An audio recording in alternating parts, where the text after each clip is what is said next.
Ooh-wee. One of my favorite dishes my granny ever made for me was chicken and dumplings. She would spend hours over the stove in her sweet little kitchen over a very specific pot that she used for making chicken and dumplings. Now, we're going to be doing something very similar with that today, but it's not going to take near that amount of time. Start, of course, with half a cup of butter. Put that in the bottom of your skillet and just listen to that sizzle. Once that's done, you get a cup of freshly chopped onions and add those in. Make sure you get every little giblet out of the bottom, okay? Don't want any of those left over. You shed a few tears cutting them. Might as well use them all. Now we've got an entire cup of chopped carrots. Again, these are fresh. Peel them, wash them, chop them. Put those right in on top. Now this next one I'm not real thrilled about. It's not my favorite vegetable, but the recipe calls for it, so we're going to use it. It's a cup of freshly chopped celery. We'll put that right in there on the top too. And these three vegetables combined, I have learned in my very brief amount of time learning about cooking, is called a mirepoix. Add a little salt and pepper. Now the recipe says you need about a half a tablespoon of each, but I'm like, I just shake until I'm done. There we go. And just stir. Now you're going to stir this over about medium heat for about 5 to 7 minutes, just until your vegetables are nice and tender, okay? Those onions are going to start to caramelize. All those flavors are going to start to come together, and there's going to be just a little bit less liquid in the bottom of the pan because it's getting sort of absorbed there by your vegetables, all right? Just listen to that. Oh, I love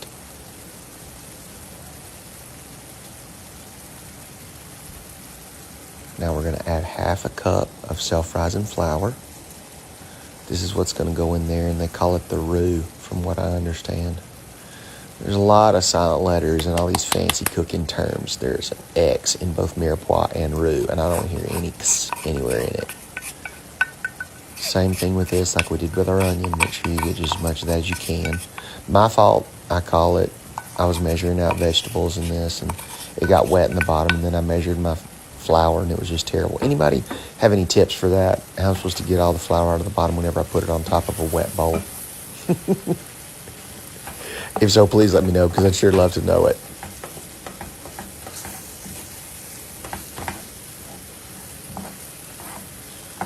You're going to turn the heat down just a little bit to make this low to medium heat while everything gets coated with your flour here, okay? It's going to soak up a lot of that moisture from the butter. And these vegetables will continue to get more and more tender as you cook. Great. Now then, we're going to be adding 1 cup of milk. All right. Here we go. Just put it right there on top because it does have a tendency to get just a little bit dry at this phase because you've put the flour in. You need just a little bit more wet ingredient to keep everything nice and balanced. That's where this milk comes in. We'll put that on top, and it starts to get that beautiful creamy texture again. God, it smells like heaven in this kitchen. Jeez Louise, Granny Bullard would be so pleased with me. Medea Delia lived to be 101 years old. God love her sweetheart. We put her in the ground on my 33rd birthday. Sweeter lady you will never have met, but I tell you this much, don't cross her. She'll cut you to ribbons. Ooh, she's a sassy one. All right, now this is starting to thicken up really nicely. So from here, we're going to add 2 cups of chicken broth just right there on top. Be real careful whenever you're adding this, okay? You don't want it to splash or get over onto the eye of the stove. And any brand will do. If you want to use like the high dollar brand, that's absolutely fine. I use the grocery store brand just because it turns out really nice. It's got just a little bit more salt in it, but also that gives it just a little bit more flavor. And again, just very carefully stir that in. And it'll start to combine with all of your vegetables and then your flour and your milk. It'll make this beautiful like soup gravy that's going to make a wonderful base for for this chicken and dumplings recipe. Oh, I'm so excited. I cannot wait for this to come out. Now then, while we're getting this done, it's just about time to put into the oven. So you want to head and get your oven started to preheat, okay? We're going to preheat that to 375 degrees so that we can bake it for about 20-25 minutes once we finish with all of this, okay? So go ahead and set the oven to preheat at 375 Fahrenheit, just so that by the time that we get done with all of this, it'll be ready to slide right into the oven. Now, what good is chicken and dumplings without the chicken? Exactly. So what I've got here is 1 cup of shredded chicken. Now, you can do whatever you want to with it. I got this off a rotisserie chicken that I got at the grocery, okay? Oh, right. And don't forget your cup of frozen sweet peas, because got to make sure that not everything turns out beige or yellow, okay? We've got to make sure we keep it nice and colorful. So that's 2 cups of shredded chicken, 1 cup of sweet peas, and you start to mix it in together. Now, a lot of folks, they'll want to cook their chicken themselves. They'll buy it raw, cook it up however they want to cook it, season it how they want to season it, but I just got a rotisserie chicken and shredded up what I didn't eat for lunch, threw in there, and still had a little bit left over on the bone, so I'll use that for a soup or something later. So as you can see, we've got all our beautiful vegetables in here. We've got our chicken in here. The gravy's turning out so nice. We're reaching a really nice consistency where it's starting to thicken without just being just too much, you know? So while we continue to stir this, great. It's time for the crust. Now I just got a can of biscuits. You can get these in the refrigerator section too. Grocery store, Walmart, any of it. And we're going to cut these into quarters. Now, y'all seen me do this before. Whenever we need sort of like a pull-apart crust or anything like that, you've seen me make these into quarters. And we're just going to literally place them all over the top. Beautiful. Oh, my God. And we'll throw us a little movie magic in here.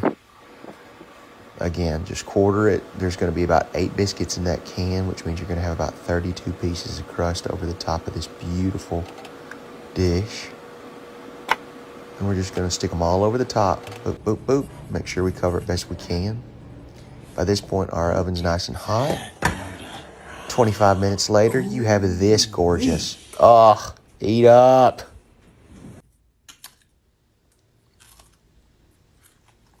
Now I know you're ready for the perfect summer dessert. A lot of times they'll call it trifle, but we call it bucket cake because we're just not that fancy. First and foremost, we're going to start with a little squirt of honey all the way around this container. Now this is actually a trifle bowl. They actually make these things. It's a very specific kind of container for this kind of dish. Now what you can see here, we've got our fresh strawberries, we've got our fresh blueberries, I've got angel food cake, and I've got that amazing vanilla pudding. So all together, all we're going to be doing is just layering this very carefully, very specifically, because you want to make sure that all those flavors get to mix in really well. And you may be thinking, well, now why in the world are we putting honey on the outside of the jar? Well, I'll tell you. Give me 1 second. Well, better than tell you, I'm going to show you. First, we'll start with that beautiful angel food cake. And I've already went ahead and kind of cut it into segments to make sure that we can get plenty of layers and I don't have to worry about just tearing it. I can do tearing while I put it in the bottom of the bowl. Now, it's going to make our fluffy bottom layer, and it's perfect for soaking up all of the beautiful juice in this vanilla pudding. There it is, exactly. See, what you're going to do is just scoop out a really nice heaping helping of that and put it at the bottom. Beautiful. And what that does is provide just a really nice base for this dessert. Now then, coming up next, I wish you'd look at these. Oh my goodness. I know. Hey, trust the process. That's the thing. Next up, we got these incredible blueberries. Golly, look at that. Please make sure to wash your fruit before you put this in, okay? Want to make sure that everything is good and clean before we do any kind of addition or any kind of cooking or baking, okay? Good. Yes, please. And now we see we want to push those down into the vanilla pudding so they don't roll around as much. Number next, the strawberries this year are absolutely killing it. Look at those, how beautiful. Now I'm going to grab a really sharp knife. I'm going to take off the green top, and then we're just going to make these slices on them. Now you're going to cut up probably 5, maybe 6 strawberries all together, and they're going to go down on top. Now wait, again, trust the process, please, because what we're going to do is make sure that we just layer those all the way around the outside of the container down there close to the pudding and the angel food cake and the blueberries. Take off the green hat, cut them into those little almost triangular slices. Yeah. This is a new knife. I got to be real careful with it. I'm scared to death I'm going to cut myself wide open. Perfect. Now you take these, and see what I'm doing is I'm pressing them right against the side of the container here, all the way around. That's where the honey part comes in, because that honey part helps to stick it to the sides of the container while you're actually making the layers, because if you didn't, they might just fall back down into the pudding. And yeah, that wouldn't be the end of the world, but I'd much rather have that really pretty layer effect on the outside, and the honey will help keep it stuck to the jar like that. Well, looks like I underestimated exactly how many strawberries I was going to need. Get that renegade. There we go. Put him in there.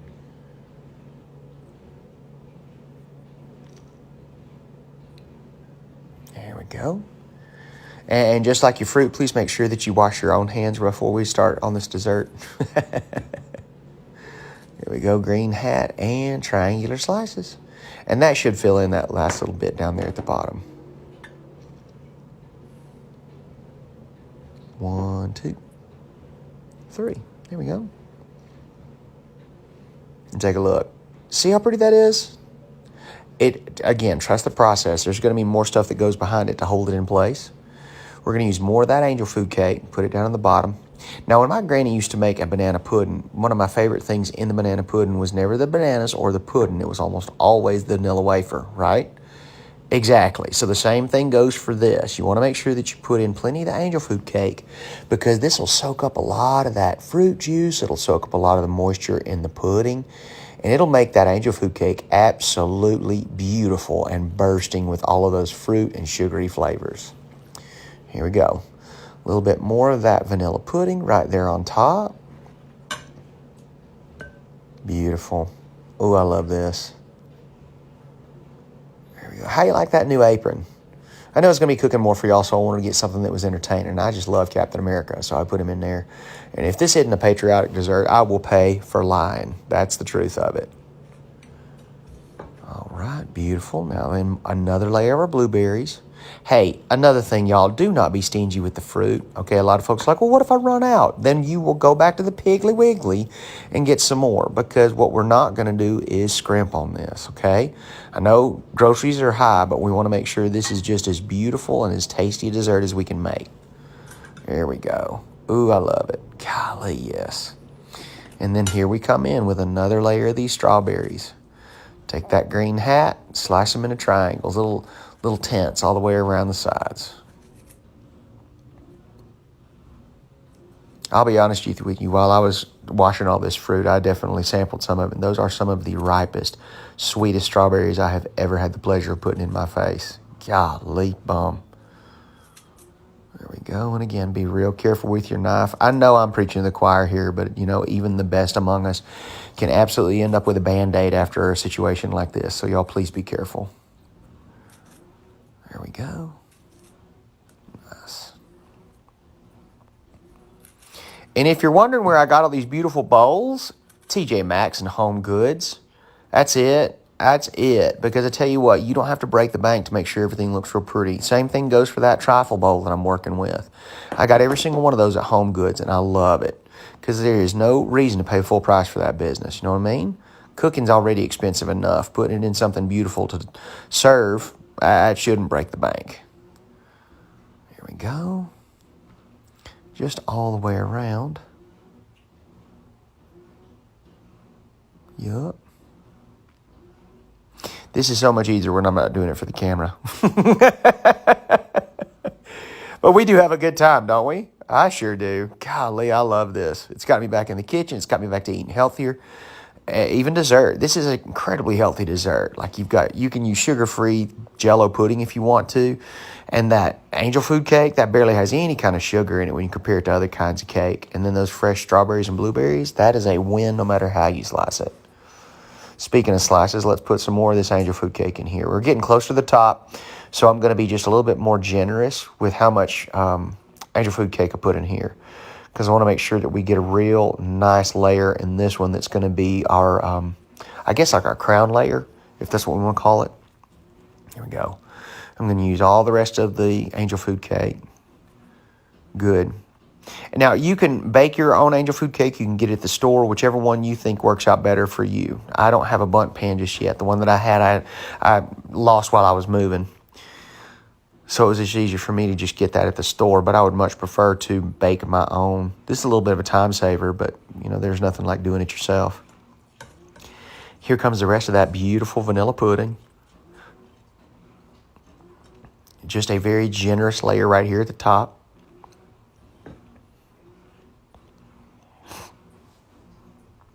Here we go. Spread it down to make sure you've got a really good coverage, because the next thing you're going to put down is your blueberries. You're going to want to make sure they've got a really good layer to stick to everything, okay? Here we go. Here come our blueberries again. Last layer. Super generous. There we go. Good. Good, good, good. Oh, man, just look at that rich blue. Golly. Doing Captain America proud. And just one more layer of this ring of strawberry wedges. Go. You hungry yet? Gosh, I know I am. One thing, too, I just noticed while I'm slicing, you don't have to make these slices super thin. You know, you can make them like a medium thickness just to make sure that they don't start to turn to mush. If you slice the strawberries just a little bit too thinly, they will absolutely start to turn into squish and they won't keep their firmness. But if you leave those slices just a little thicker, you'll still have the sweetness, you'll still have that beautiful color, and you won't have to worry about it turning into mush. There we go. Let's start placing these all around the outside. Ooh, look. God, this thing is so pretty. I am so proud. Yep, yep, yep. Good. Now, some of you ladies out there with these little petite hands, you're going to do much better with this than me. I got these big old meat paws, and they just don't do quite the same. But this is honestly one of the easiest parts for you ladies with those little petite hands, those beautiful little fingernails, and I'm just over here trying my best, okay? Appreciate the patience and the grace. But still, look at that. Oh, my God. Can you see all those incredible layers? Now, you're going to need a long spoon to serve this too, okay? That's right. Oh, my God. Okay, good, good, good. Put just a little bit more in there, because I needed just a little bit of filler for this last round of strawberries, okay? There it is. Good. Now, instead of cutting these, you're just going to place them in sort of like a wagon wheel around the top. You're going to leave the greens on them because that green sets off all the other colors real, real well, especially there at the top. Good. And then you got that one little keystone that goes right in the middle. Boop. Look at this. Just look at it. Oh, my God. It's almost too pretty to eat. Keyword almost. Oh, my goodness. Angel food cake, strawberries, fresh blueberries, vanilla pudding. That's it. That's all that goes into this. It is just easy peasy and as pretty as you could ask for. Eat up, y'all. Happy summer.